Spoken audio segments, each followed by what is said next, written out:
He turned water into wine, I turned whiskey into songs. Too many second chances, too many too far gones. Gave me grace along the way, took my heart and led me home. Don't you see, it's a God thing for me. Now I write songs about the heartland. My heartland's in Tennessee. Welcome to the Heartland Journal podcast with Steve Abramowitz, editor-in-chief of heartlandjournal.com.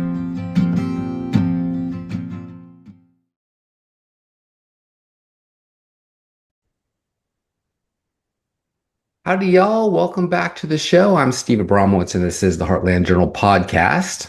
If you like what you hear, please subscribe and pass it around. We only grow with your help, and we've been doing it. And thank you for doing it. On this show, we are focusing on our nation today with always an interesting person making a positive change in our community, where I interview people who are making an impact and are lovers of truth. Today, we are talking with special guest Richard N. Frieden.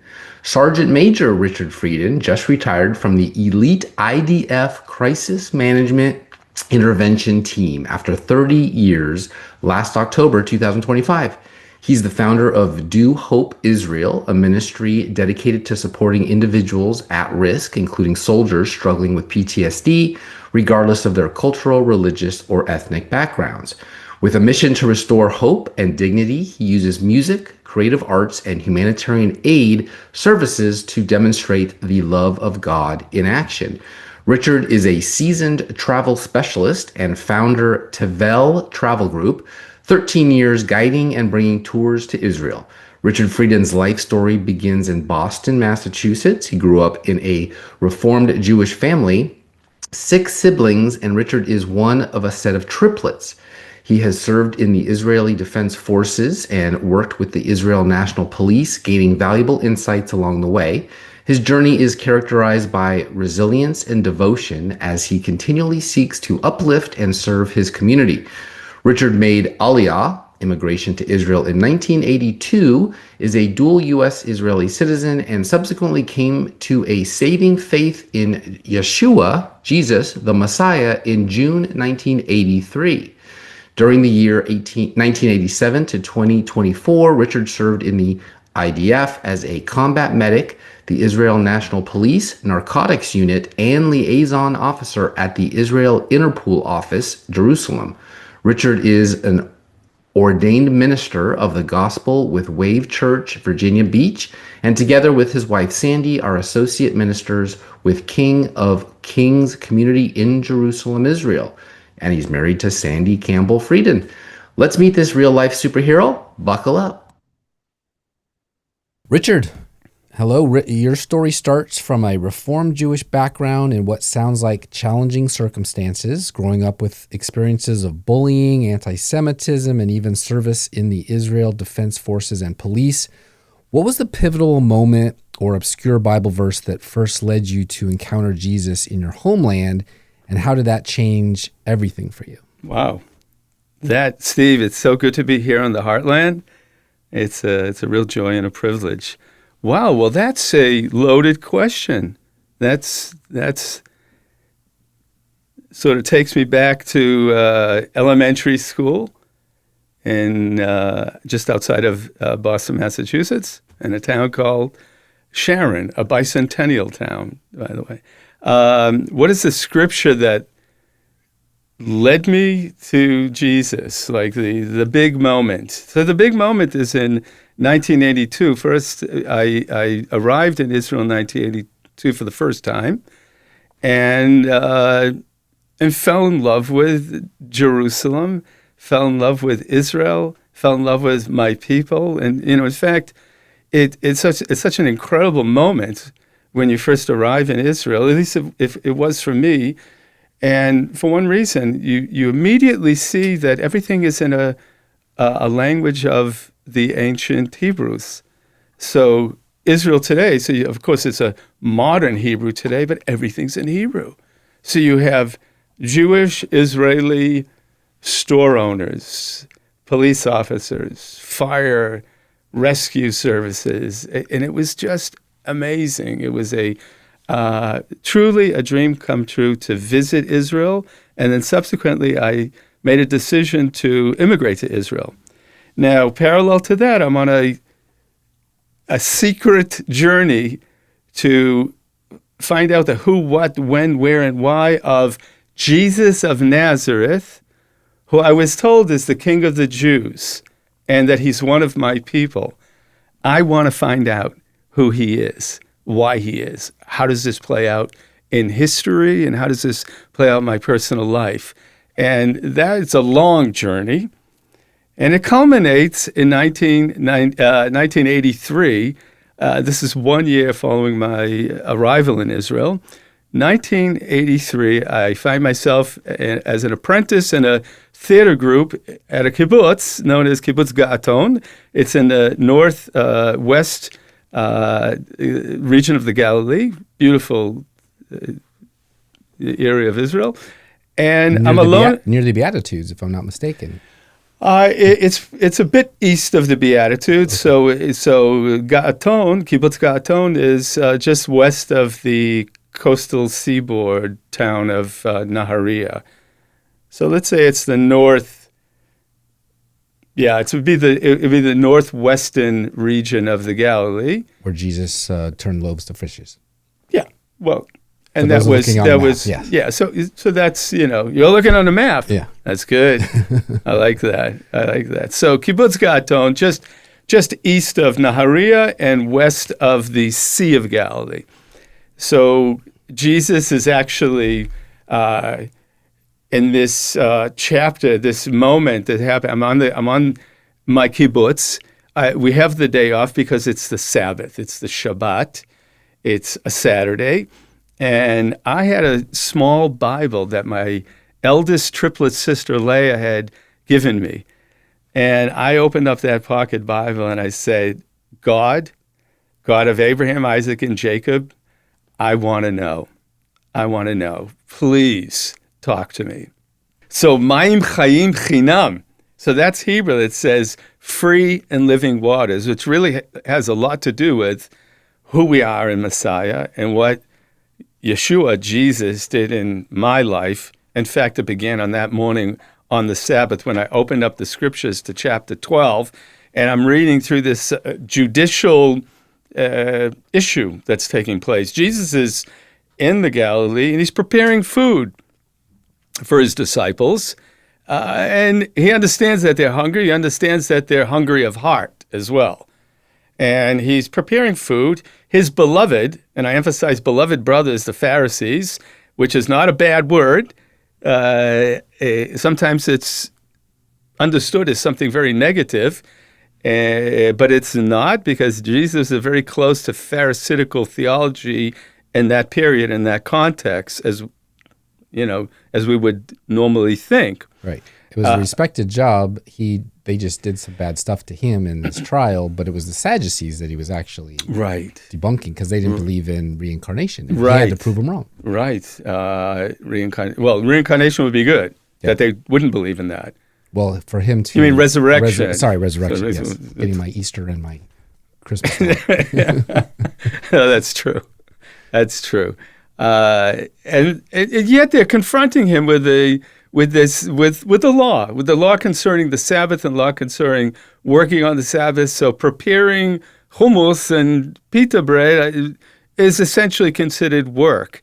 So he's confronting them, but he says something amazing.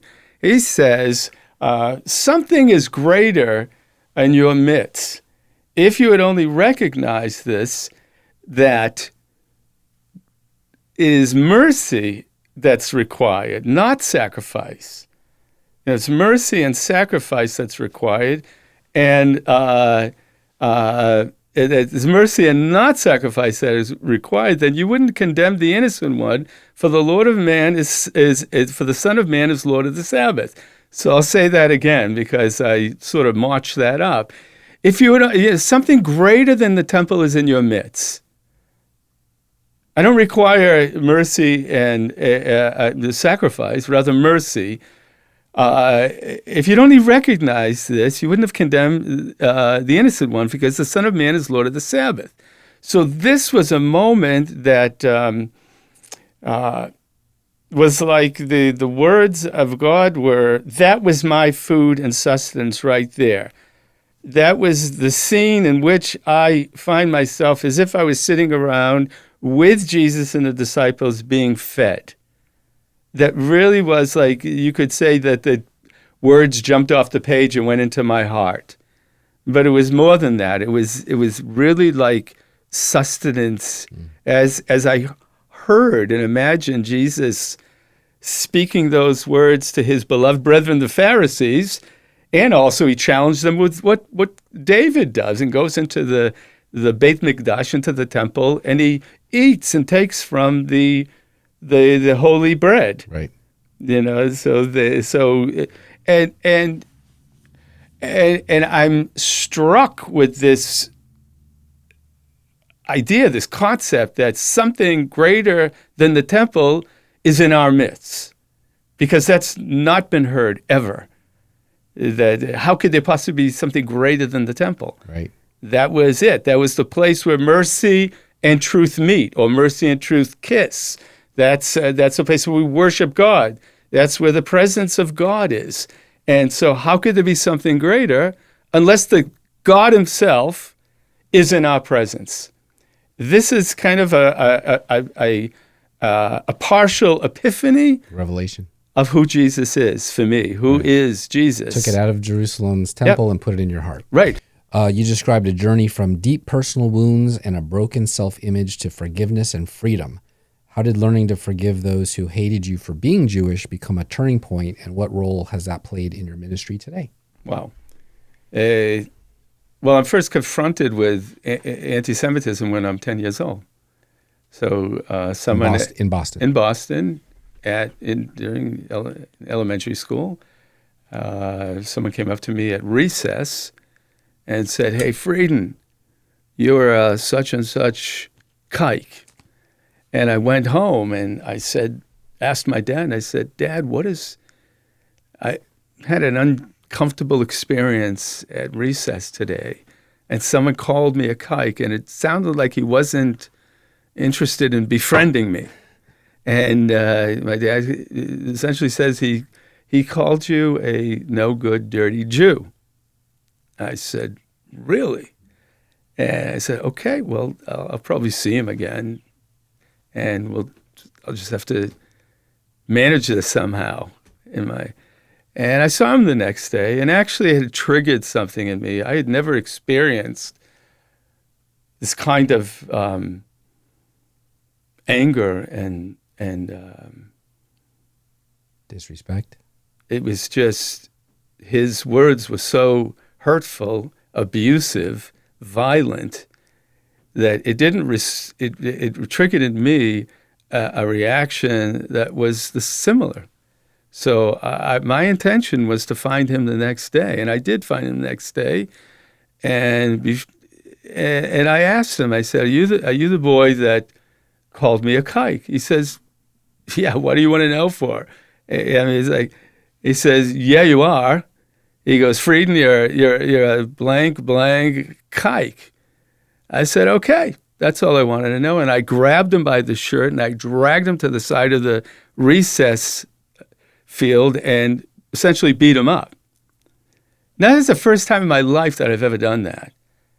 So that experience, I think, triggered in me two things. Number one, I would always stand for who immediately I felt this. Number one, I'll never give up a good street fight. Now, I preempted, I reacted in that way, that no one's going to abuse me physically or verbally. And the other thing is that I would stand for my identity as a Jewish person. And when I think about that, it's like, I'm Jewish, that's my religion. Judaism is my religion. My ethnicity is Jewish. Right. You were angry about being... my nation is Israel. For being what you are, not what you did. Like, had you stolen something, or if you had pushed him, then yes. This was my first embrace with anti-Semitism. My first challenge with anti-Semitism. And you're one of 3 triplets, and then you have 3 older siblings that were born different years, not twins or triplets. Did Right. they have the same Boston experience as you, or were you? They did. It's not uncommon to hear from Jewish kids, people in America, that they had similar experiences when they were kids. Right. They all did. That in different degrees of it. For some reason, after that event, it felt like I was almost targeted, and this would occur many times through elementary school, intermediate school, high school, and even beyond. Wow. So I would stand for who I am as a Jewish person, and I would stand for others that are having to deal with racism, and yet they can't defend themselves. They won't stand up and speak out Yes. on behalf of themselves. That's truly heroic. So, as the founder of Do Hope Israel, what inspired you to launch this organization? And can you share what Doing Hope looks like in practical terms, whether through community initiatives, creative service, uplifting people, or building meaningful connections, and why so vital right now? Yeah. So Do Hope Israel begins in 2000, and we've been working with community centers and music projects, video projects, feeding the poor in Israel, focusing a lot on young people, teens and young adults in our community. And that took place in Tel Aviv and within the context of social services and youth services in the city of Haifa. And most recently, over the past, say, 12, 15 years in the city of Jerusalem. We have built a music room in Jerusalem, and there's a lot of kind of disenfranchised kids with a lot of hidden talents that have come through our music room and developed and went on to serve their nation in the military with all odds against them because of their backdrop and home and dysfunctionalities of life and pitfalls of life, but have become really successful people, including developing themselves as musicians and artists. That's been a pretty major focus. Do Hope Israel was birthed out of in fact, we're a nonprofit based out of Tennessee. Mm-hmm. So Do Hope Israel is a 501c3. That was birthed out of the October 7 events in Israel, the horrific attacks on Israel and the war that ensued after that. We've been involved with helping children and young adults. It began first with providing music instruments to those who lost their instruments during the attack on October 7th. And from that point on, we began seeing that there's a great need amongst our men and women who have served and continue to serve and have injuries that are not often seen, and that's either moral injuries or PTSD, varying degrees of PTSD. Now, this is such a serious moment, and we know that within the context of our U.S. veterans, that it's just an issue that constantly needs support. The U.S. veterans need support. They have the VA, they have community, there are organizations, but there's always a need to help another person. So in Israel, this is new. Having to deal with PTSD in Israel, it wasn't something that was prevalent in our society, and maybe we saw some cases following the 73 war in Israel and the wars in Lebanon, the 1982 war, the outworking of that. There was this issue, but it wasn't like we see today. There are men and women, thousands and thousands of men and women in Israel that genuinely need our help. And we're there to help. Do Hope is there to help. Do Hope is about helping our community. They are a vital part of our community.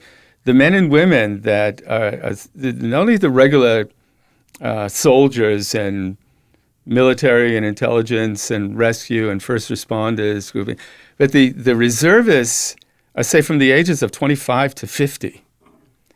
And so this is a major population group in Israel. These are in our particular project known as Piece by Piece. These are men that have families. They're husbands, they're fathers, they have careers or businesses or self-employed, and they are suffering with varying degrees of PTSD, and we want to be there to help them, and we can help them. I served in the military myself. I also served in the Israeli National Police, and so I know what it is. 30 years, and you just retired in October. So congratulations just retired, on that. and Are you seeing in the young folks, particularly, could be the older folks too, but are you seeing part of this global revival towards Jesus in these people as well in Israel? So there's a growing body of Christ in Israel, and if we want to call them the Messianic movement, or if we want to call them, Jewish people who have found Jesus and are following Jesus, there are well over 120 congregations and churches in Israel. There's vibrant youth and young adult groups in Israel, and many from within that community who serve in the military. There are several cases. There's many people that within the context of that Jesus movement in Israel that are also suffering from the effects of war. Yes, I think that in general, we're seeing that something happened on October 7th that we never experienced. We were not only were we unprepared and brought to our knees and humbled, but the entire nation was shaken by by October 7th and the war that follows. Not unlike the war our with Gaza. 9/11 in America. Not like anything else. Well, And so, like 9/11 in America, where we were kind of it was shaken like out of our complacency to say, we got a problem here. Absolutely. And Jesus is the answer. Jesus is the answer, and I know of friends and pastors, evangelists, ministers, young people and older who have seen so many new believers come into the kingdom since October 7th. We're seeing that amongst Jewish Israelis, we're seeing it amongst Arab Israelis, and we're also seeing amongst Muslims in Gaza that have come to know the Messiah. What's beautiful about some of this, and oftentimes people don't realize that the Jewish believers in Israel do have, to a certain degree, relationships with Palestinians, Muslims who have become followers of Jesus. And the beauty and the common factor here is that they love the God of Abraham, Isaac, and Jacob, and they even love Israel. And it's incredible because we're seeing in social media today a lot of people who are being interviewed who are former Muslims and that are some of the greatest speakers on behalf of Israel today. It is really something special that's happening historically today in Israel. I think so too. You've been a licensed... that we will see a revival that we haven't seen in a long time in Israel. That's why I was asking. Okay, so you've been a licensed Israeli tour guide and founder of Tevel Travel Group for many years, with a passion for making Israel's historic, biblical, and modern stories come alive in compelling, relational ways. What makes a tour with you different from a typical visit to Israel, and what's one unforgettable moment from guiding that still stands out to you? So first of all, I love the land. I love the people of Israel. I love the God of Israel. So I think when we guide with the Word of God. We guide with the Bible, and I think there are many excellent guides. So you're asking me an amazing question that I could say. Well, the only thing I could say is that I bring who I am, and that's my love for people. That's my love for the body of Messiah, my body of Christ. And one of my goals in Israel is, and I often guide very, very serious believers, well-seasoned Christians, and they love the Lord, and they know a lot about the Lord, and some have walked many years with the Lord. And so one of my goals is to show the parallels to our Hebrew biblical context and the New Covenant context, so that this is a journey of not them and us, or not what we might have missed and don't have today, but that we're in this together, that we're a family in God. We're the family of God in His land. We get to face God in the land. We get to walk with Jesus in the land, a very real people group, and it's a wonderful opportunity. And we try to create in space, in places that we go to, and in time, for them to get to know other people. So they meet God, they meet the land, and they meet the people. And I think this is important for a tour.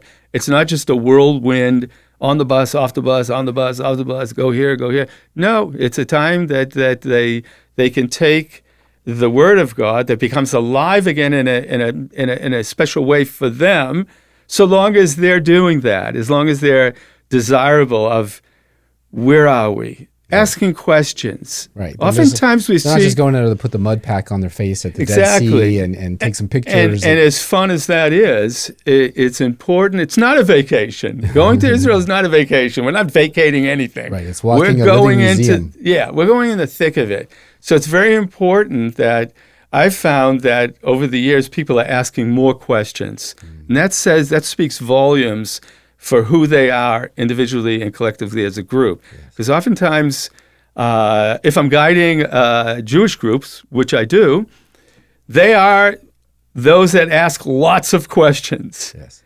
They're inquisitive, and it's great to see that pilgrims are coming to Israel and they're beginning to ask questions. And that's great, because this is how we all learn together. So it's not about the speaking head. It's about interacting. It's interactive learning, and it's about at least walking away with, I really have walked in places and talked with people and experienced what it is to be in the land, in Israel, in the Holy Land, in context in the 21st century. It's a much different experience than sitting in Sunday school and reading about Jonah and the whale, or drawing, the arts and crafts with the Moses or the ark, right? Noah and the ark. So absolutely, it comes alive. It makes it a real thing, not a fantasy, right. Like Lord of the Rings. So your path has taken you from Virginia Beach, where you were ordained as a minister of the Gospel at Wave Church, to serving in ministry at King of Kings community in Jerusalem. Yes. How did your time in the U.S. shape your understanding of faith, and what drew you to plant roots and minister in Israel long term? Well, I love that question. It's twofold. Twofold answer. I was born again in Israel, and several years ago, I think it's nearly 25 years ago, I met the folks at Wave Church, Pastor Steve and Sharon Kelly, and I remember going to their first worship leaders conference, and I walked through the doors and had experienced the presence of God in such a powerful way, first and foremost through new music that I was listening to. Now I have to just back up for a moment that in our ministry in Israel, we had experienced a kind of mini revival amongst young people, and our ministry produced a Hebrew worship album. So we had been brought up with, indigenous Hebrew worship music. And so when I went to the States to Wave Church, I was experiencing new music that I had not known about, and it was just powerful, and I just loved them. And I think what shaped my faith on the state side was keep faith alive, keep love alive. And as it sounds like, what, you didn't get that when you were in Israel?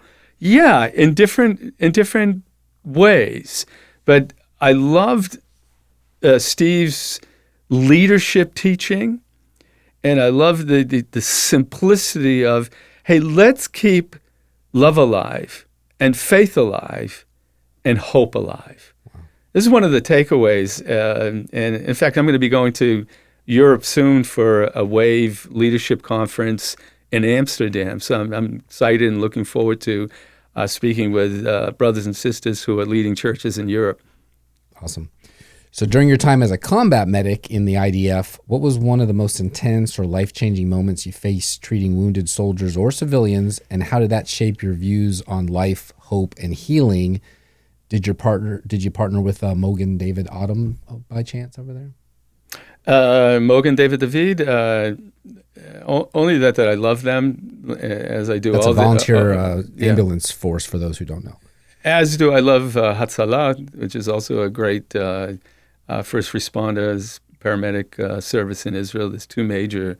One is Hatzalah, one is the Magen David Adom. They're doing fabulous work. And Zaka, of course, is an amazing organization. I remember, well, there's everything you see and do as a first responder is first of all, you have to deal with the reality that you're going to see some horrific things. Well, definitely in the 80s and 90s when you were there. I mean, this was the Intifada. So that was during the first and second Intifada that I was active. But I'll go back to something else. To the time when I was in the police academy and I got called out. I was a medic, so I was on duty that night, and I got called out to a cadet's room, and apparently he was messing with his pistol, and he shouldn't have been. Unfortunately, he shot himself in the head by accident. It wasn't. We know it wasn't a suicide, but. That I'll just never forget that. I came to this when he was unconscious. I saw an entry wound, and I didn't see an exit wound. And so in that situation, of course, you have to, make sure that he's breathing and getting fluid. So I was able to put two IV solutions, two IVs in his veins, one on one side, one on the other, and stuck them placed them underneath his back, so the pressure would send the fluid immediately. It wasn't about just dripping. It was about getting full volume of fluids into his body before the ambulance arrived and took him to the Rambam Hospital. He arrived at the hospital alive, and during surgery, he died. This was a young cadet that had a promising career in a detective unit. And there were other incidents, that during the Intifada we saw a lot of violent terror and responding to some of that, I remember being at the scene just moments after a bus had exploded in Jerusalem, and I and several others are helping to remove bodies and things like that.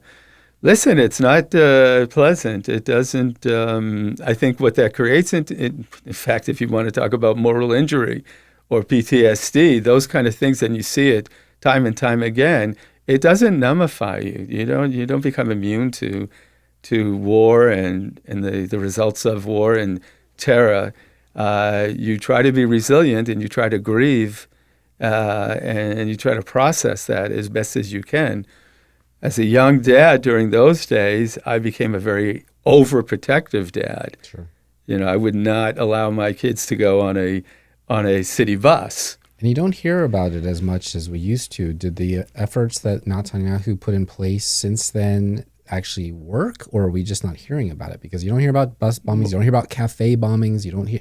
I know they built a big wall. There's a big checkpoint. So in 2002, there was a decision to build a security fence, and part of that fence is a wall as well that surrounds areas that are problematic, and that's proven to be deter, if not prevent, lots of terrorism. And terrorism has no, it's not partial to this group or that group. It's impartial.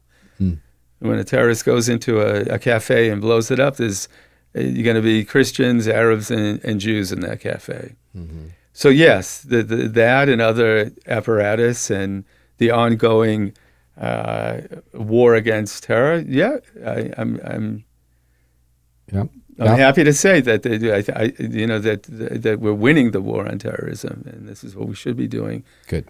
So balancing life between the U.S. and Israel, plus roles in travel, ministry, and nonprofit work, must be very intense. What are some of the biggest challenges you face living on your calling in Israel as a Messianic believer, and how have you seen God show up in those moments?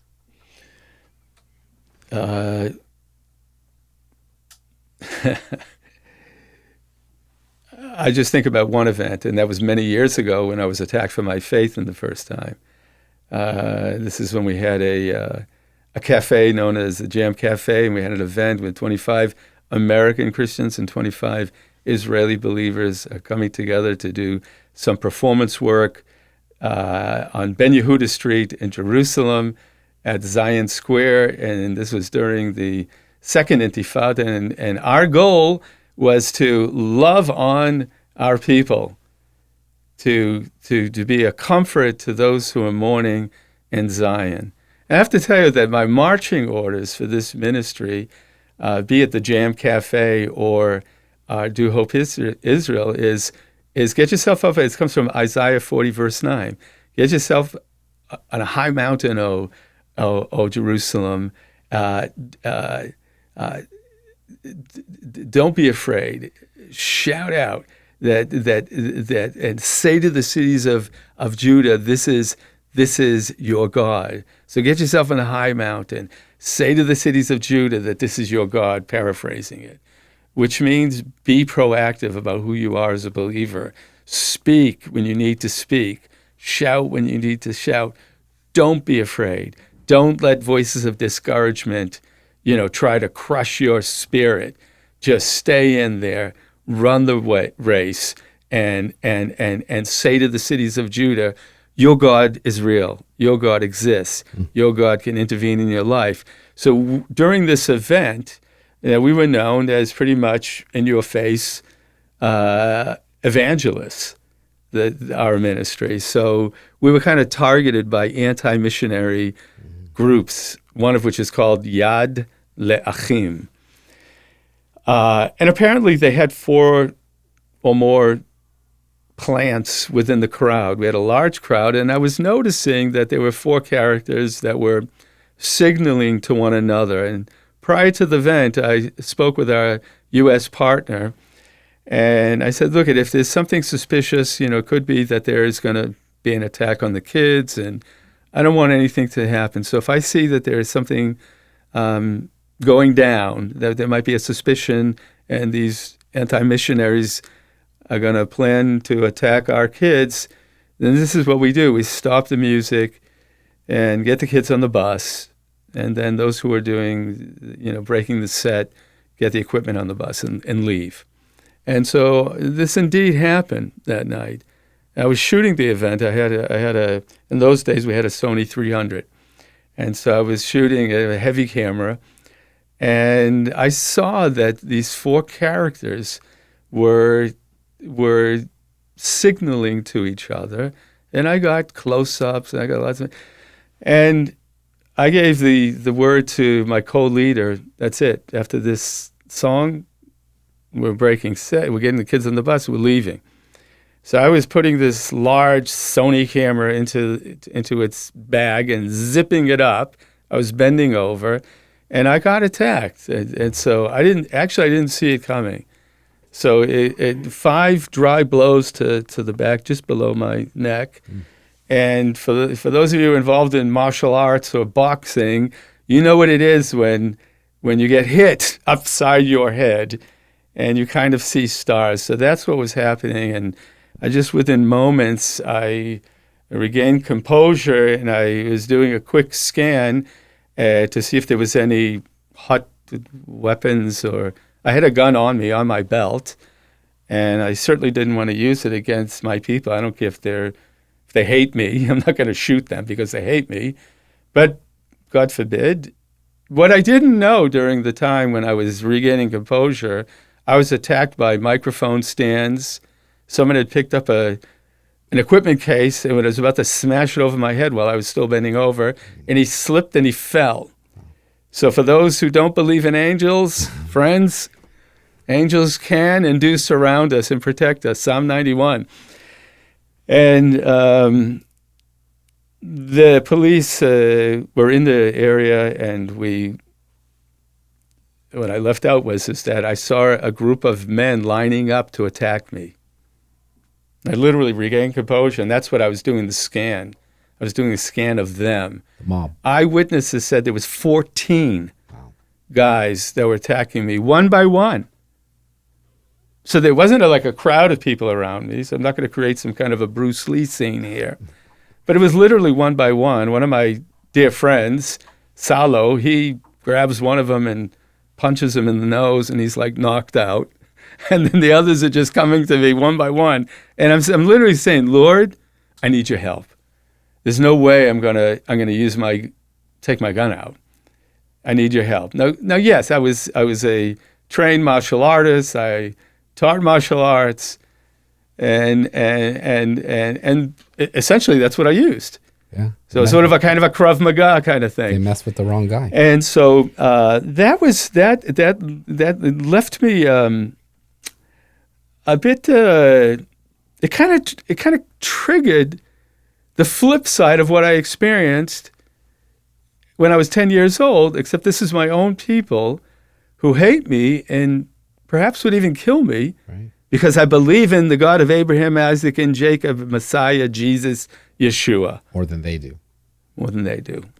And so that and I, of course, I had friends who were writing me, Richard, you're blessed, and your ministry, and this is and so I kind of rejected what they were saying, which was biblically based. From the Mount of the Beatitudes, it's biblically based. You will be hated, for my name's sake. Mm-hmm. A little bit of turn the other cheek there too. Pray for those who hate. So this is my Mount of Beatitudes experience in Israel, and it takes me about 9 months to process it, to finally realize, and it takes place on a flight to New York City, on an El Al flight, and I'm sitting next to a young, maybe he was 30 years old, rabbinical student, and you know how that, if maybe some of your viewers could experience a moment when they said, I want to go completely invisible. I don't want to talk to the person. I'm not here. Right. I'm going stealth. Before headphones, yeah. So before headphones. And this was before headphones. And so I'm saying, God, I'm not here. I am going invisible. I don't want to talk to this person sitting to the left of me. And he's trying to engage in conversation with me. I'm saying, I don't want to talk to him. I don't want to look at his face. I don't want him to look at me. And then all of a sudden, I think this is after hours on the flight, I sense the still small voice of God saying, Richard, I love you. This is not about you. Let it go. Didn't I tell you so? Just let it go. And forgive him and all the others that attacked you. And that's what I did. Huh. It was my Beatitudes moment. And I'm thankful for that young rabbinic student who just was nudging me and just trying to, have a conversation with me. Kill some time together, yeah. And we had a wonderful conversation That's for literally the rest of the flight. Forgive them, for they know not what they do. Forgive them, for they know not what they So do. many people dream of visiting the Holy Land, but your tours and ministry seem to emphasize not just sites, but personal transformation and encountering God there, like you did. What's one biblical location or story that has personally impacted you the most, and how do you help others experience that same depth? Well, I think that's the story. I think one of the stories is the Mount of Beatitudes. And Take people back to the we Mount. take them, and we do talk about things like that. How can we allow situations like that to expand the capacity to love? It is one of the hardest teachings. It's one of the hardest teachings. Jesus left is like nobody can actually do it. Pray for those who hate you. Love those who will spew out verbal violence against you or more. That's a huge lesson, and we know that humanity is fractured, whether it be identities, whether it be men and women, younger or older, that have hearts that have been broken, or abuse that they're desperately trying to deal with in their lives. And I think what would we rather have, that our heart and the capacity of our love to expand, or would we rather see love shrink? So I chose love. I chose this great challenge to love, and to love better those who don't like me, and that's a lesson that we need to carry and just. You've shared your testimony on platforms like It's Supernatural and in videos about encountering Jesus in Israel. If someone listening is skeptical, searching, or coming from a Jewish background like yours once did, what would you say to them about hope, identity, and faith today? It's who you are. There's a God that, first off, you're skeptical, ask yourself why. Ask yourself why. If you're a member of a church or you're a Christian, ask yourself why you're skeptical and maybe have walked away from the Lord. Was it God that hurt you, or a person? Was it God that disappointed you, or was it that a person disappointed you? Because you'll always have people have the potential for sure to disappoint you, or even abuse you. God won't. God is the conduit of our life. Hope, or is it hopelessness? Can we take a moment and consider hope, okay, and hang on to it, and faith, let it grow, and love, let it be real. It can be, and you can be the actual conduit and channel to help another person and to bless another person. Bless. That's a word that we throw out a lot, to make a person's life more valued. Let them know that their life is valued. I remember that I was preaching in a service in Holland last year, and I just stopped the service and I said, just for a moment, I was talking about making room for God, and just for a moment I thought, I have a deep sense somehow that there might be people in a very dark place, and they might even be considering suicide. I don't know how that happened. It wasn't really within the context of the message, but I suppose if you're not allowing God into your life, you can go down this path of a slippery slope, and in a place of despondency and despair.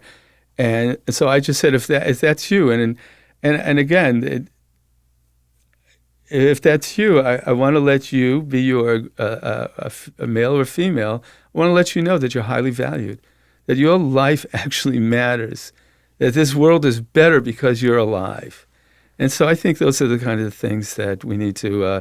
By the way, there really was a person in the church that had tried to take her life just days before the service, and by the divine intervention of God, she agreed with her mom and the sister and brother to go to church that day. And my wife, Sandy, was able to minister her in a very, very special and personal way. So that's we just never know what a day is going to bring. And so if you're my Jewish brother, and you're actually thinking about Yeshua, Jesus, continue to talk with him. My life journey from 12 and a half years old that we didn't even talk about, it begins at 12 and a half years old that I begin my journey for searching and seeking to find out who. I say I pursued God.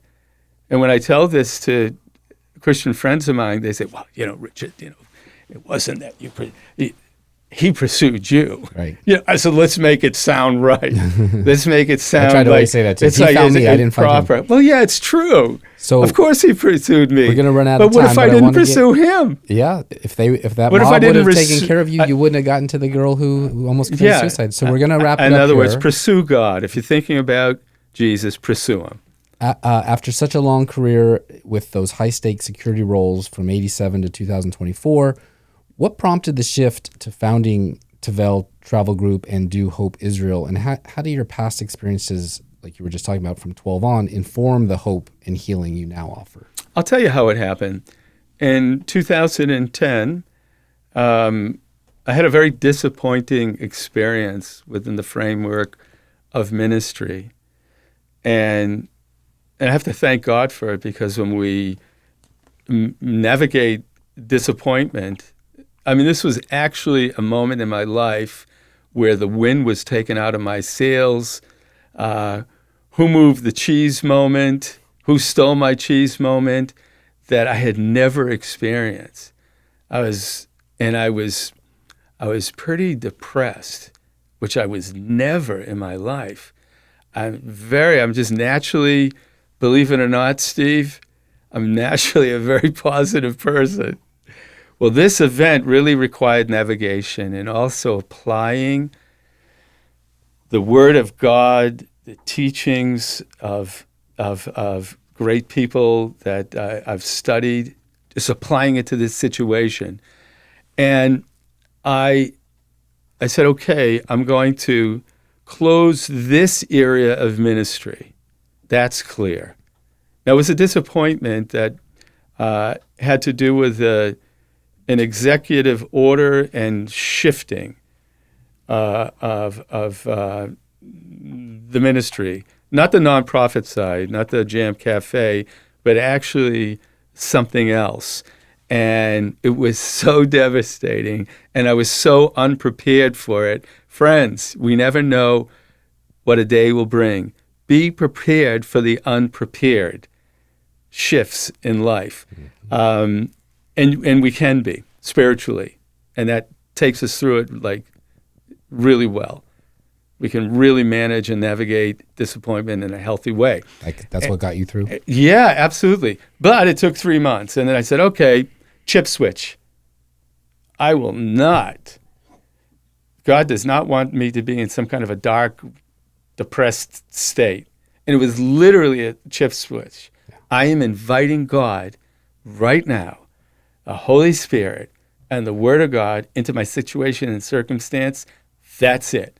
And from that point on, it was just better and better and better.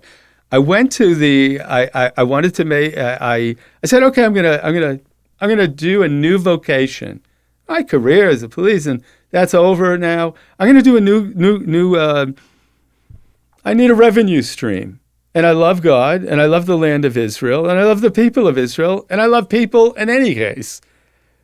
I'm going to apply for the Tourism Bureau's course, 2-year course at either Haifa University, in my case it was at Hebrew University, and apply for the program.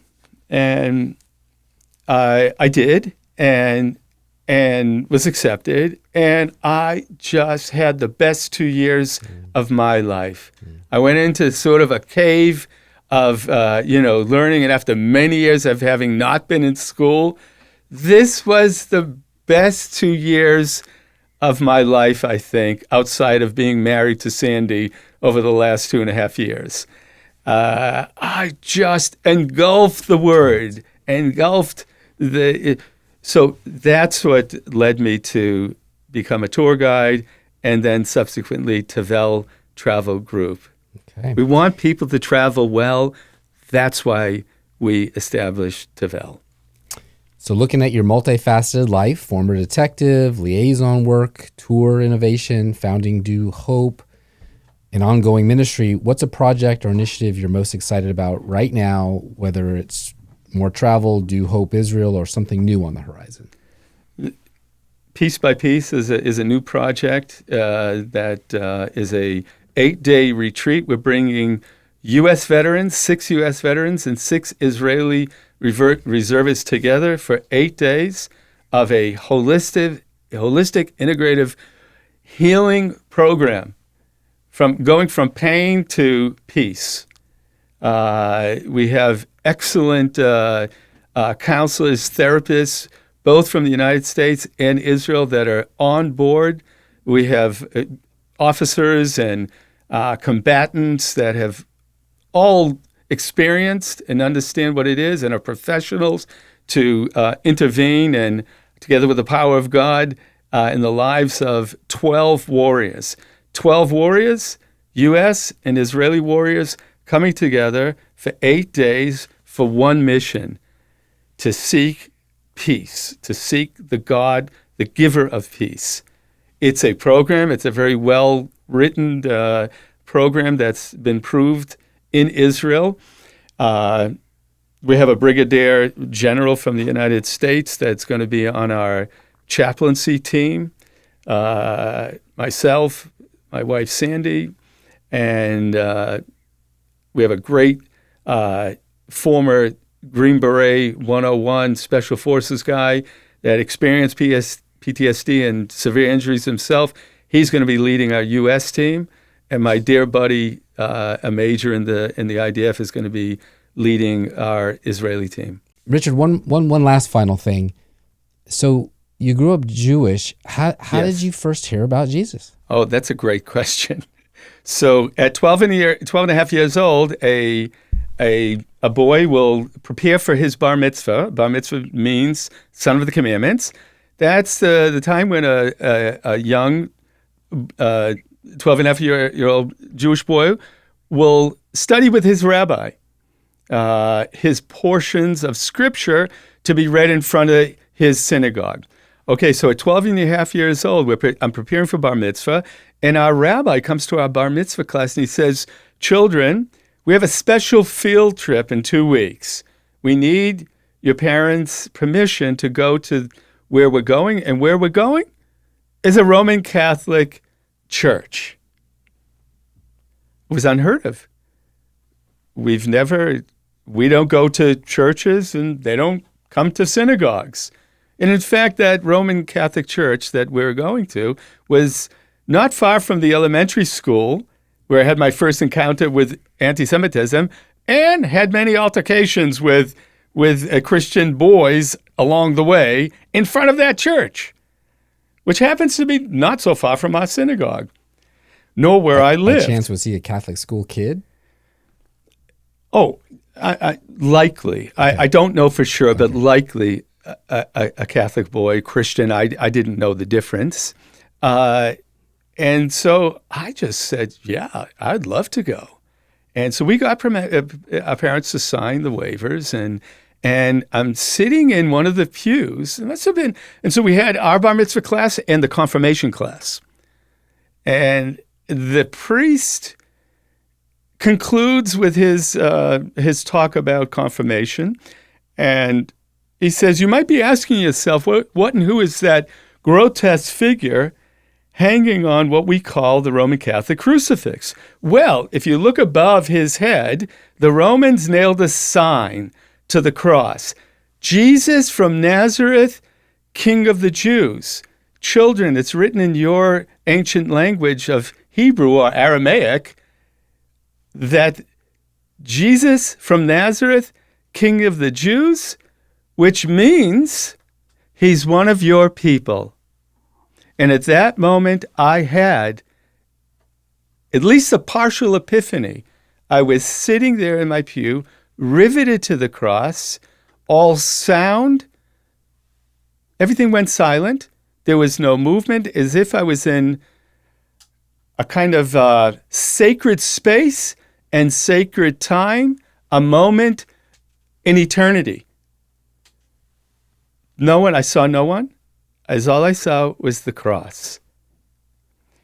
And it was that moment when I came out of this sort of epiphany, this revelation, I started asking the questions: who, what, when, where, why, and how of Jesus. I must come to know who Jesus from Nazareth is, who's known to be the King of the Jews. I need to know him. If he's of my people, it means he's Jewish. Like every little boy who had the hero of Samson or David, now all of a sudden Jesus became a king. Jesus becomes a king of the Jews. And in fact, in 1983, as I had mentioned, in my kibbutz room on that Sabbath morning, reading from chapter 12, something greater than the temple is in your midst. By the way, Jesus' words in chapter 12, something greater than the temple, if you only realize that I require mercy, not sacrifice, echoes the very words of the prophet Hosea. And so those moments came together. This is Jesus from Nazareth, the King of the Jews. He is my King. He's my Lord. He's my Savior. He's my Messiah. He's my God. The name above all names. Okay, well, finally, Richard, you brought Israel's story to life for so many through travel, service, and sharing your own journey. What message of hope would you leave with listeners who might be facing their own struggles, and how can they get involved or stay connected with your work? Thank you for that. You can stay connected with my work through dohope.org. For those who are struggling and seek and you shall find. Be patient with yourselves. Don't beat up yourselves.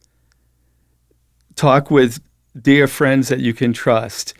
If you're not in a good Bible church, go to a church.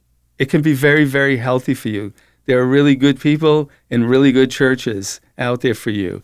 Talk to us. Sometimes it's easier to talk to someone that they don't know, but talk to someone that's trusted. Jesus is the way, the truth, and the life. That's the Bible. That's not cliche. Talk to Jesus. If you're Jewish and you feel better talking to Yeshua, I'm a Jewish believer. I love the name Jesus. I love the name Yeshua because he is the giver of life. There's life and there's more life. There's life in abundance for you. Don't give up. Don't give up. Never give up. Excellent. All right. Well, thank you. It was a pleasure to meet you. Steve, it was great. Thank you for your service. Great to see you. We'll have you on again sometime. Thanks so much. God bless you.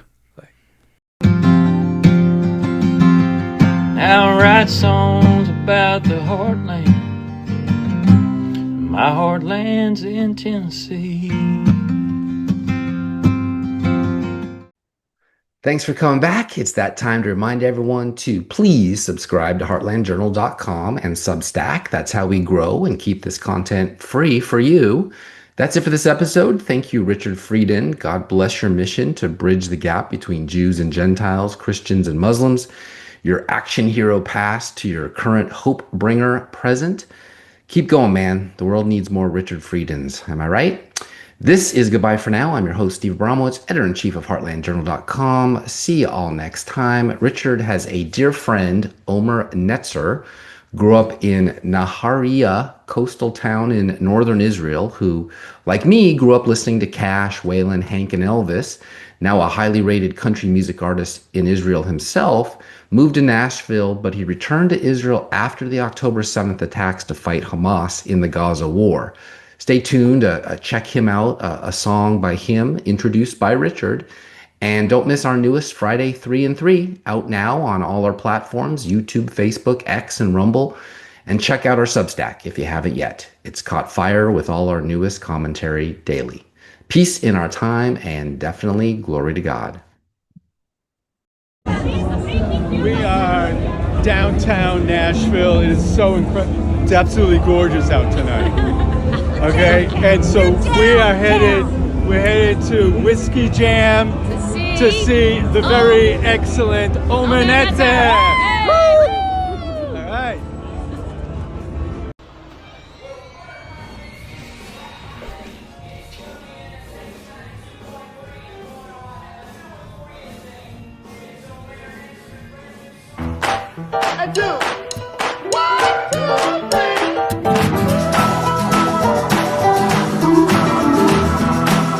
This old bar sure is getting lonely. Familiar faces, nothing new to do. And all my friends are tired of getting rowdy. I was drinking all alone till I met you.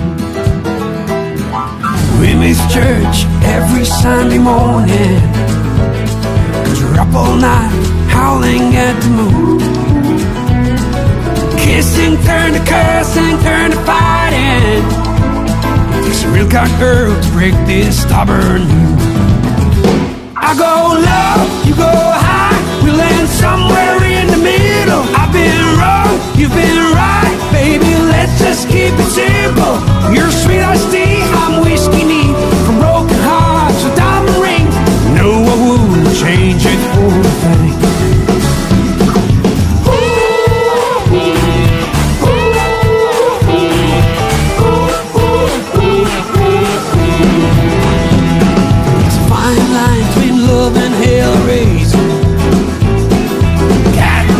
I'm guessing I'm almost right.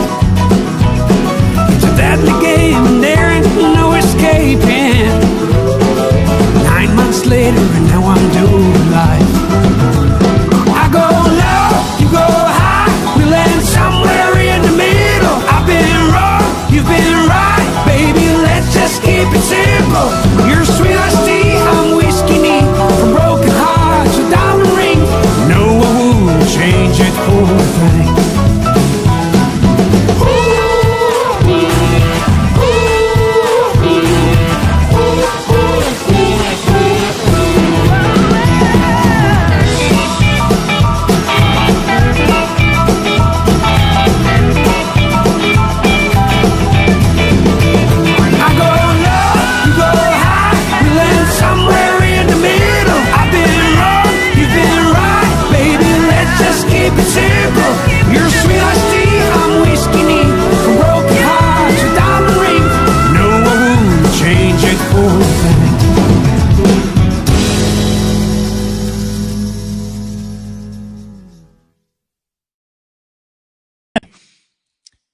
Hope that I can actually change the channel of what I'm thinking and what's playing on the big screen of my mind. And by doing that, I can change the direction of my life. I don't have to worry. I don't have to be afraid, filled with anxiety about what's going to happen next. God's got a good plan.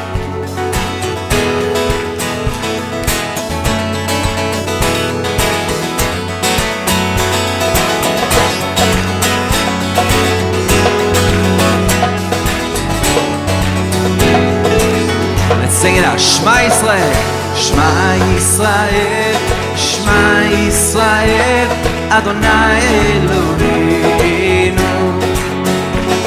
Shema Yisrael, Shema Yisrael, Adonai Eloheinu. Sing that again. Shema Yisrael, Shema Yisrael, Shema Yisrael, Adonai Eloheinu.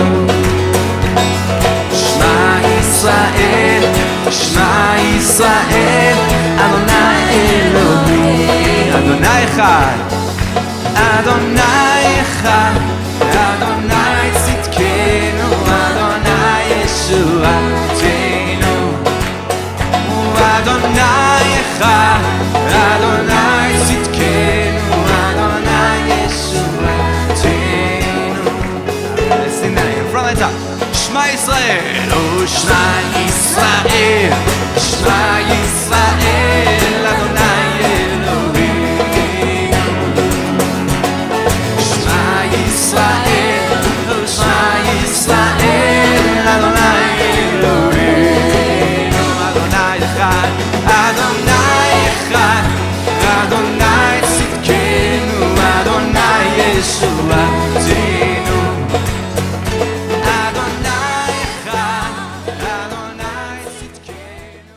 It's a long way to Nashville from that Napa Valley vine. Put me on a road less traveled. Lord, now I know why. God knew I'd get there in His perfect time. Heartland Journal Podcast is the media property of heartlandjournal.com, where you can find news stories, commentary, and content serving the heartland of America. Any views or opinions represented on the podcast are personal and belong solely to the creator and do not represent those of the people, institutions, or organizations that the creator may or may not be associated with in professional or personal capacity unless explicitly stated.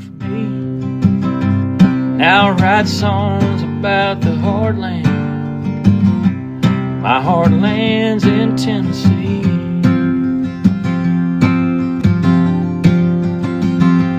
Now I write songs about the heartland. My heartland's in Tennessee.